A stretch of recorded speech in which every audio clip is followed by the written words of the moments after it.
وقلت waxay ku leeyihiin naag gar la qabto male ganfuur la jabshay leedahay subhanallah gar la qabto male ganfuur la jabshay leedahay anaga dhaqankeena ma aha dadna waxa dhaqan u ah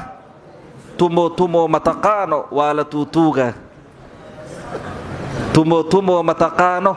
wala tutuga yani mala tutume wala iska barbarya wala tutuga le marka waxaan isu dardaarmaynaa mar walba tumo mataqaano hal iska tutuga le qaabkaasayti inaga ha loo dhaqo qaabkaas in loola muaamaloodo waa sida ilaahi uu na amray wa aashiruhunna bil ma'ruf Soomaalida qaar waxay yiraahdaan haka ilmayso ka ilmay maxaa laga wadaa haka uu hiso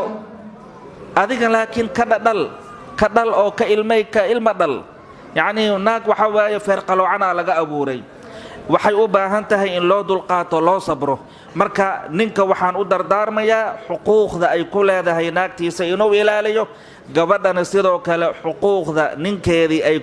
ku leeyahay inay ilaaliso labada dhinac hadii xuquuqda la kala ilaaliyo reerkaas reer barkoobay ayuu noqonayaa marka labada dhinacba waashiruhunna bil ma'ruf ayaan ku ognahay intaasay Allah nagu anfaco wa sallallahu wa sallama wa baraka ala sayyidina wa habibina Muhammad wa ala alihi wa sahbihi ajma'in دعاء شيء نو دعاء شيء والدي تأسيس دعاء ما حاجة والدي تدعي من فضل